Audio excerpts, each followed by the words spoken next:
ओम शांति। शिव महोत्सव में आज फिर आप सबका बहुत बहुत स्वागत।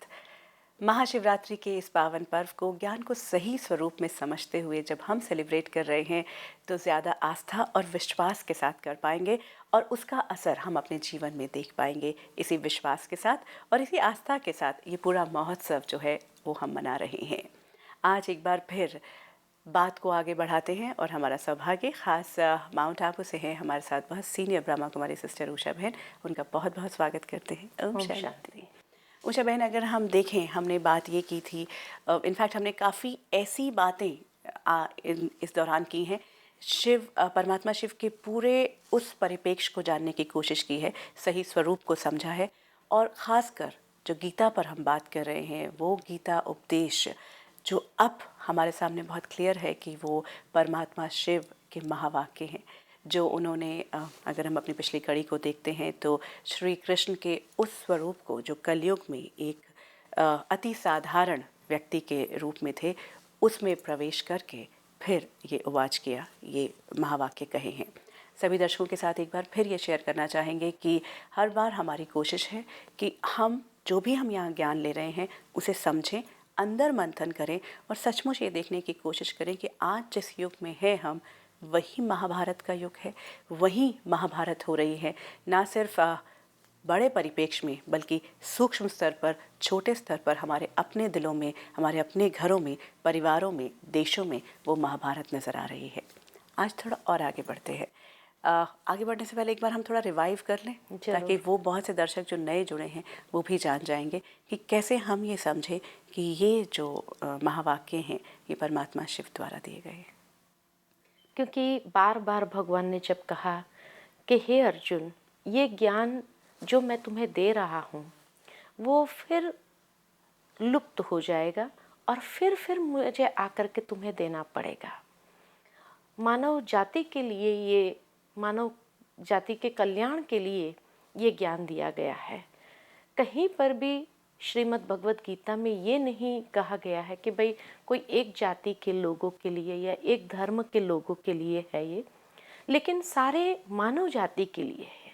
या दूसरे शब्द में हम ये कहें कि गीता एक मानवता का शास्त्र है और इसीलिए सभी धर्मों की पवित्रता को सुरक्षित रखते हुए इसको सारूप में गौरवान्वित किया गया है कि ये सभी वेदों का सार है और स्वयं भगवान द्वारा उच्चारण किए हुए महावाक्य होने कारण इसमें भगवान उवाच, हर श्लोक में भगवान उवाच ये बात आती है। और बार बार क्योंकि हम इस बात को भी समझते जा रहे हैं कि परमात्मा जो है वो धर्म, संप्रदाय, इन सभी बंधनों से ऊपर है। बिल्कुल, क्योंकि वो एक, और हर धर्म में उसकी एग्जिस्टेंस को स्वीकारा गया है, ज्योति स्वरूप जो बात है। और ये हम कितनी बार देख चुके हैं, जानते हैं इस बात को। एक बात हम उषा बहन यहाँ ज़रूर करना चाहेंगे कि जब भी गीता की बात आती है तो गीता ज्ञान यज्ञ की बात आती है। जहाँ यज्ञ की बात आती है तो अभी तक अगर हम अपनी ज़िंदगी में देखें तो यज्ञ मतलब हम वो हवन को उसमें देखते हैं कि हवन होता है और मंत्रोच्चारण होता है और हम कुछ चीज़ें जो हैं वो अर्पित करते हैं। तो वो ज्ञान यज्ञ क्या है, उसका भी कहीं ना कहीं कोई सिंबॉलिक होगा रीज़न। एक्चुअली तीसरे अध्याय में भगवान ने जब यही कहा कि मैं सर्वप्रथम आकर के ब्रह्मा द्वारा एक ज्ञान यज्ञ की रचना करता हूँ, और इसीलिए अर्जुन ने भी जब पूछा कि सभी यज्ञों में श्रेष्ठ यज्ञ कौन सा है तो यही बताया कि ज्ञान यज्ञ अति श्रेष्ठ है। तो ये ज्ञान यज्ञ क्या है? तो यज्ञ माना कभी भी दुनिया के अंदर कोई भी यज्ञ करते हैं दो पर्पस के लिए ही यज्ञ किए जाते हैं, एक तो शुद्धिकरण और दूसरा शांति। तो भावार्थ ये है यज्ञ करने का कि एक अग्नि जलाते हैं और उस अग्नि के अंदर जौ, तिल और घी, ये तीन चीजों को स्वाहा करते हैं। आज दुनिया के अंदर न जाने कितने ऐसे यज्ञ हो गए होंगे कि जिसमें कितना घी स्वाहा हुआ होगा, कितने जौ तिल स्वाहा हुए होंगे, लेकिन उसके बाद भी क्या संसार के अंदर या अपने घरों के अंदर भी शांति आई है? बिल्कुल, यहाँ वेरी ट्रू। हमारी ये पूरी श्रृंखला है, बार बार हम ये कह रहे हैं सही परिप्रेक्ष्य में देखते हुए। बहुत सही बात आप कह रहे हो उषा बहन। हर घर में यज्ञ हुआ है, हर घर में हमने हवन किए हैं, लेकिन हम समझ ही नहीं पाते थे कि ये क्यों हो रहा है, इसके पीछे रीजन क्या है। पंडित जी ने बताया, आप चीजें ले आते हैं और आप कर देते हैं। लेकिन आज हमारा सौभाग्य है, हम इस मंच के द्वारा, इस कार्यक्रम, इस श्रृंखला के द्वारा उसको सही परिप्रेक्ष्य में देख। तो यज्ञ माना शुद्धिकरण, और दूसरा उसमें ये 3 चीज़ों जो स्वाहा करते हैं उसके पीछे भी भावार्थ है। भावार्थ ये है कि जौ छिलके सहित होता है और लंबा होता है, ये तन का प्रतीक है। तिल सूक्ष्म होता है, मन का प्रतीक है। और घी लिक्विड फॉर्म में होता है, यानी धन का प्रतीक है। आज जीवन के अंदर या घरों के अंदर, परिवारों के अंदर अशांति का मूल कारण या अशुद्धि का मूल कारण अगर देखा जाए कि ये तीनों जब गलत दिशा में यूज हो रहे हैं तो जीवन में अशांति आती है।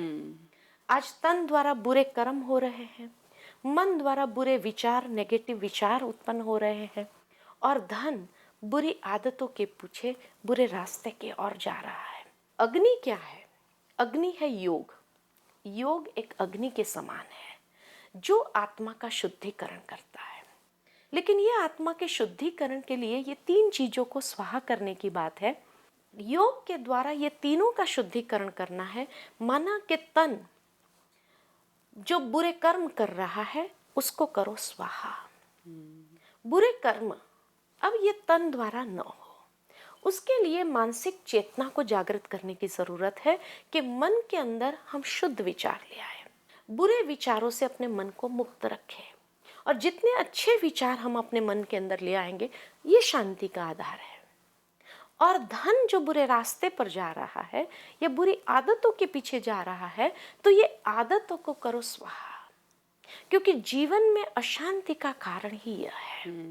तो बुरी आदतों को करेंगे स्वाहा तो धन का भी शुद्धिकरण हो जाएगा, मन का भी शुद्धिकरण हो जाएगा, तन का भी शुद्धिकरण हो जाएगा। तो वास्तव में ये यज्ञ करने की बात है जो ज्ञान यज्ञ है, समझ से किया गया हर कर्म। पहले के समय में लोग अश्वमेघ यज्ञ करते थे, है ना। रुद्र ज्ञान अश्वमेघ यज्ञ करते थे। अब रुद्र ये शिव के लिए कहा गया है। रुद्र ज्ञान माना रुद्र परमात्मा ने आकर के जो ज्ञान दिया उससे अश्वमेघ यज्ञ। तो अश्वमेघ यज्ञ करने के लिए वो घोड़े को स्वाहा करते थे। अब वास्तव में देखा जाए तो घोड़े मतलब स्वाहा करना, समर्पित हाँ, करना। समर्पित करना। तो घोड़े को स्वाहा करते थे। अब घोड़े को स्वाहा करने से क्या संसार के अंदर शांति हो जाएगी? लेकिन वास्तव में यहाँ पर ये बात है कि हमारा मन जो चंचल है, जो घोड़े की तरह है, और 5 इंद्रियां ये भी घोड़े की तरह हो गई है, ये भी चंचल है। तो रुद्र परमात्मा जब इस संसार में आते हैं और जो ज्ञान देते हैं, उससे जो हमारी ये चंचलता है, तो ज्ञान से ही हम अपनी इंद्रियों को शांत करते हैं। जब भी यज्ञ हो रहा है तब मंत्रोच्चारण जो हो रहा है वो समझ में नहीं आ रहा होता उस टाइम पे। उस वक्त अपने मन में हम क्या संकल्प लें, क्या थॉट लें, क्योंकि हम उस यज्ञ में बैठे हैं। यहाँ हम ये कहते हैं कि जब मन के अंदर शुद्ध संकल्प, श्रेष्ठ संकल्प हम करते हैं, तो वही संकल्प एक वाइब्रेशन क्रिएट करता है, एक ऐसे प्रकंपन क्रिएट करते हैं कि जिस प्रकंपन में हर इंसान अपने जीवन के साथ उसको जोड़ सकता है। तो वो प्रकंपन हम ऐसे क्रिएट करें जो हमारे लिए एक ओरा बन जाए, या जो हमारे लिए एक सुरक्षा कवच हो जाए। क्योंकि जितने ये संकल्प हमारे पावरफुल होंगे तो एक पावरफुल ओरा क्रिएट करते हैं, और वो इनफैक्ट हमें तो सुरक्षित करेगा, हमारे आसपास हमारे अपनों तक भी पहुंचता जाएगा। और घर का शुद्धिकरण, परिवार के अंदर शुद्धिकरण, जो मिसअंडरस्टैंडिंग्स है वो क्लियर हो जाती है, और उससे हर एक को जैसे शक्ति मिलती है।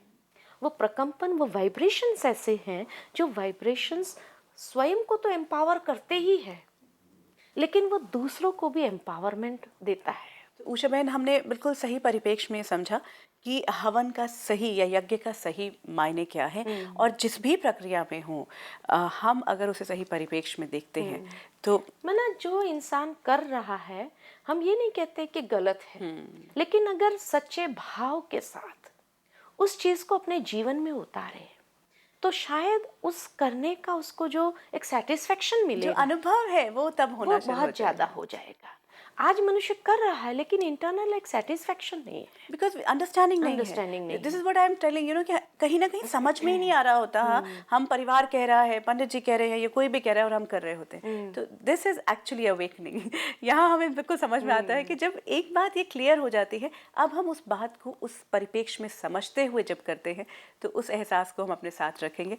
एक और बात आगे मैं, क्योंकि हम शिव महोत्सव की बात करते हैं, तो एक बहुत बड़ा प्रश्न परमात्मा शिव के साथ जब जुड़ता है तो शिवलिंग का जो एक चिन्ह है उसको साथ लेकर भी एक ऐसी बात जो कही जाती है कि बहुत से लोग हैं वो इस बात को मानते हैं कि ये प्रतीक है सृजन का, ये प्रतीक है कि पुरुष और स्त्री का जो मिलन है और इस तरह से ये किया जाता है। तो कहीं ना कहीं ज़्यादातर जब लोग हम जब शिवलिंग की पूजा के लिए जाते हैं तो ये एक कॉन्सेप्ट लेकर जाते हैं जब उसमें। तो यहाँ मैं चाहती हूँ कि इस मंच के माध्यम से एक बात सामने आए कि वो शिवलिंग का प्रतीक है क्या। क्या वो स्त्री पुरुष के उस संबंध को दर्शाता है जो सृजन का प्रतीक है, या वो वास्तव में क्या है कि परमात्मा को भी रचता कहा गया है, कि परमात्मा ही मनुष्य सृष्टि को रचते हैं। तो रचता वही है, लेकिन वो उस चीज का प्रतीक नहीं है जो लोगों ने आम रीति से समझ लिया।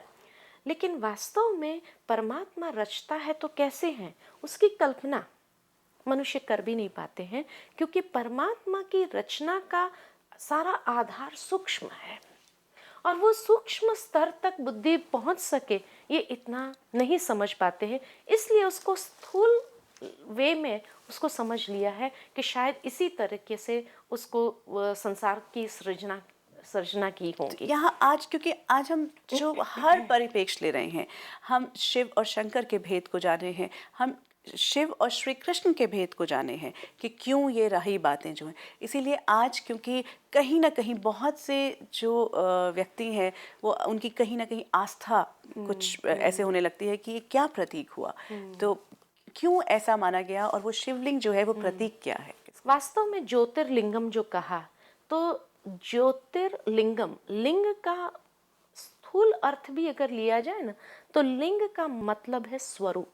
चिन्ह। जैसे स्त्रीलिंग कहा, पुल्लिंग कहा, यानी स्त्री का आकार, पुरुष का आकार, फॉर्म। तो इसी तरह ज्योतिर्लिंगम माना जो ज्योति का आकार है। तो इसलिए वो भाव की बात आती नहीं। लेकिन जैसे कहा कि कलयुग के अंदर जब मनुष्य एक तमो प्रधानता के वश हो गए और जहाँ प्रकृति उसकी आंतरिक प्रकृति तमो प्रधान हो गई समय के प्रभाव के कारण भी, तो इसलिए उन्होंने हर बात को उस तमो प्रधान लेवल से ही सोचना प्रारंभ किया। और इसीलिए ये बात कि ये तो एक स्त्री पुरुष के मिलन की या उसी से सृजना करने की बात है, लेकिन परमात्मा स्वयं में ही माता पिता भी है। और इसीलिए श्रीमद् भगवत गीता में ये कहा हुआ है जब परमात्मा ने, कि जब परमात्मा को सृष्टि रचने का संकल्प आता है परमधाम के अंदर, तो ये संकल्प आना ये एक गर्भ धारण हुआ। और इसीलिए परमात्मा जब अवतरण करते हैं तो जिस साधारण मनुष्य तन, जो श्री कृष्ण का साधारण तन का प्रतीक है, साधारण नर का स्वरूप है, तो उस नर में जो अवतरित हुए उसको नाम दिया ब्रह्मा। ब्रह्मा इसलिए नाम दिया कि ब्रह्म का निवासी परमात्मा जो है उसने इसमें प्रकट होकर के या दिव्य अवतरण किया और वो गर्भ इसमें बोया, वो गर्भ इसके अंदर बोया। और इसीलिए कहा कि ब्रह्मा ने संकल्प से सृष्टि का निर्माण किया। और ब्रह्मा ने जब संकल्प से सृष्टि का निर्माण किया तो वास्तव में परमात्मा पिता हो गए। गर्भ को धारण करने वाला वो साधारण नर, वो दूसरे अर्थ में माँ भी हो गई कि जिसके माध्यम से फिर संसार की रचना हुई। अब वो रचना कैसे होती है, तो तो आत्मा तो अविनाशी है, आत्मा की रचना की तो बात ही नहीं है, लेकिन आत्माओं के अंदर दिव्य संस्कारों को प्रस्फुटित करते हैं। वो पैदा करती है वो हाँ, बेसिकली। वो दिव्य संस्कारों को जो प्रस्फुटित करते हैं, उससे एक दैवी सृष्टि का सृजन होता है। एक ये बहुत बड़ी क्लैरिफिकेशन हमारे सभी दर्शकों के सामने आई है कि अब अगर हम बात शिवलिंग की करते हैं तो लिंग यानी कि आकार, तो शिव का आकार वो ज्योति स्वरूप जो हम बहुत अच्छी तरह से ना सिर्फ हिंदू धर्म की बात है बल्कि हर धर्म में वो पॉइंट ऑफ लाइट को जो है वो स्वीकारा गया है कि परमपिता परमात्मा जो है वो, और वो जब परम धाम में, तो वहां उसको ये गर्व यानी ये संकल्प उत्पन्न होता है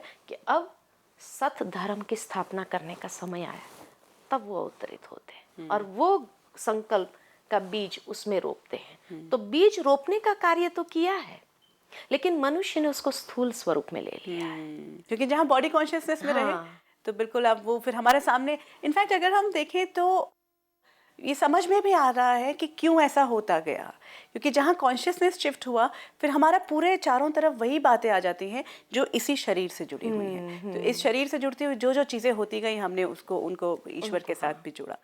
बिल्कुल उषा बहन, ये तो बहुत हमारे सामने क्लियर हुई। एक और बात जो आज हम शिव महोत्सव मना रहे हैं तो हर एस्पेक्ट को ज्ञान के उसमें देखना चाहेंगे कि शिव परिवार की जहाँ बात होती है वो भी बहुत इम्पोर्टेंट एस्पेक्ट है। तो शिव परिवार कौन है? क्या वो शंकर परिवार है या वो शिव परिवार ही है? तो शिव का अगर परिवार है तो शिव तो जन्म लेते नहीं, वो तो उसमें आते नहीं मानव शरीर में, तो फिर उनका परिवार कैसे बने? तो शिव का परिवार माना सूक्ष्म स्तर पर है वो भी बात है, क्योंकि सारे संसार की आत्माएं यही शिव के परिवार की है। तो परमात्मा स्वयं में माता पिता अगर हो जाता है सारे, इसीलिए उसको जेंडर नहीं दिया है, न स्त्रीलिंग न पुल्लिंग। परमात्मा न्यूट्रल है, माना दोनों है, वो माता पिता दोनों है। दाव आर्ट और मदर एंड फादर यही कहते हैं कि त्वमेव माताश्च पिता। तो परमात्मा स्वयं में माता पिता है और हम सब उसकी संतान हैं। तो उस माता पिता की संतान होने के नाते हम सब उस परिवार के सदस्य हैं। तो माना सारी मानव सृष्टि उस परिवार के सदस्य हो जाती है।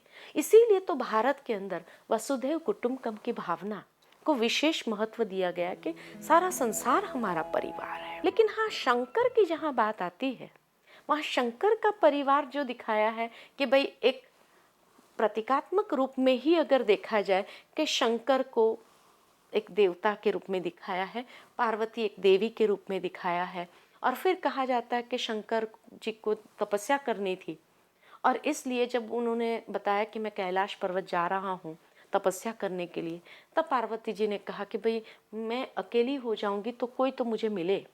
तो उस समय कहा जाता है कि दो पुत्र की रचना की, कार्तिकेय और गणेश जी की रचना की और उन्हें सौंप करके चले गए। और फिर जब तपस्या में से वापस आए तो उस समय गणेश जी तो आज्ञाकारी थे और इसलिए माता की रक्षा करने के लिए वो बाहर बैठे थे। तो कहा जाता है कि शंकर आए और जब उन्होंने अंदर जाने की प्रयत्न किया, कोशिश किया, तब गणेश जी ने उनको रोका। तो उस समय शंकर जी क्रोध में आ गए और सबसे पहला क्रोध उनके ऊपर ही निकला कि उसका गला ही काट दिया। अब गला काट दिया, इतना क्रोध, तपस्या करने के बाद तो क्रोध शांत होना चाहिए। तो तपस्या का फल क्या क्रोध हो सकता है? तो फिर दुनिया में तो कोई तपस्या नहीं करेगा। वास्तव में सबसे पहले परमात्मा शिव भी संसार में जब आते हैं तो आकर के सबसे पहले सबका गला काट देते हैं। गला काटना माना वो सर उड़ा दिया। कौन सा सर उड़ाया? अभिमान का सर। अभिमान का सर उड़ा करके फिर हाथी का सर लगाना माना विजडम। हाथी एक ही प्राणी ऐसा है जिसके अंदर विजडम मानी जाती है और इसीलिए उनको युद्ध के क्षेत्र में भी लोगों ने यूज किया। तो हाथी का सर लगाना माना विजडम का प्रतीक, कि इतना वाइज बना देता। जब व्यक्ति के अंदर से अभिमान खत्म होता है तो विजडम जागृत होती है, ज्ञान प्रकट होने लगता है, और जब वो ज्ञान आता है तो ज्ञान के साथ सारी शक्तियां आती है। इसीलिए गणेश जी को जिस स्वरूप में दिखाया है तो सारी शक्तियां उसमें मौजूद है। सर विजडम का प्रतीक है। छोटी आंखें जो है, कहते हैं हाथी की आंखें बहुत छोटी लेकिन दीर्घ दृष्टि। तो यानी जब व्यक्ति के अंदर विजडम आता है तो वो बहुत दीर्घ काल तक का सोच सकता है। इमीडिएट प्रेजेंट का सोचकर निर्णय नहीं लेता है, लेकिन दीर्घ दृष्टि। उसके कान सूप जैसे दिखाए हैं। सूप का काम क्या होता है? किचड़े को बाहर फेंकना, अच्छी चीज को अंदर लेना। अर्थात उन्होंने कभी जीवन के अंदर बुरी बातों को ग्रहण नहीं किया। तो हमें भी अपने कान को इस तरह से बनाना है, तो कोई फालतू बातें करने आए भी तो हमें फालतू बातों को अंदर जाने नहीं देना है और फालतू बातों को दूर करना है और अच्छी बातों को ग्रहण करना है। उनकी सुंड जो है वो शक्तिशाली मानी जाती है। कहीं देखो तो पेड़ के पेड़ उखाड़ सकती है। और अगर हाथी के सामने कोई बच्चा आ जाए तो उसमें इतनी समझ है तो इतना जेंटली बच्चे को उठा करके अपनी पीठ पर भी रख देता है। तो जेंटलनेस और स्ट्रेंथ दोनों का बैलेंस जीवन में बहुत जरूरी है। शक्ति और कोमलता दोनों का जीवन में बैलेंस चाहिए। इस तरह की शक्तियां हमारे जीवन में आती है वो तब कि जब अभिमान को जीवन में से निकाला हो और जीवन के अंदर विजडम ज्ञान को धारण किया हो, उस विवेक को धारण किया हो। तो परमात्मा आकर के संसार में सबसे पहले हम सबका वो गला काट देते हैं, ये प्रतीक है। बहुत सुंदर, जो अभिमान से भरा। और इनफैक्ट पार्वती का पुत्र माना गया है, जो गणेश जी को माना जाता है। तो पार्वती को हमने जो कहा था कि आत्माओं का प्रतीक है, हमने अपनी आगे की पिछली श्रृंखला में ये बात की थी। तो अगर हम देखें उषा बहन, पार्वती भी वो जो शिव है वो तो वहीं रहे, परमानेंट रहते हैं। पार्वती बार बार जन्म लेती हैं, उन्हीं की पूजा करती हैं, पूजा अर्चना करती हैं और बार बार उन्हीं को प्राप्त करने की चाहती हैं, वो चाहत रखती हैं। कारण यही है कि शिव अजन्मा है, तो वो घड़ी घड़ी जन्म नहीं लेते, लेकिन आत्माएं तो चोला बदलती रहती हैं। और इसलिए जब चोला बदलती रहती है तो अनेक स्वरूप है। और जब हमने उस शिव की शक्ति को अपने जीवन में धारण किया तो शक्ति स्वरूप हम बन जाते हैं। इस बात का प्रतीक है। बहुत सुंदर। आज का ये पूरा जो चर्चा रही, बहुत सारी बातें अब समझ में आई हैं। और इन बातों को समझते हुए जब हम किसी भी पर्व और उत्सव की तरफ जाते हैं, और अब तो हम महाशिवरात्रि का, वो परमात्मा शिव की वो जयंती मना रहे हैं, उस रात्रि से जो सुबह की बात कही जा रही है उसके लिए तैयारी कर रहे हैं। आपका बहुत बहुत धन्यवाद। Om Shanti. To watch Peace of Mind channel videos on YouTube, subscribe us on youtube.com/tvpeaceofmind. Just a click for a peaceful life.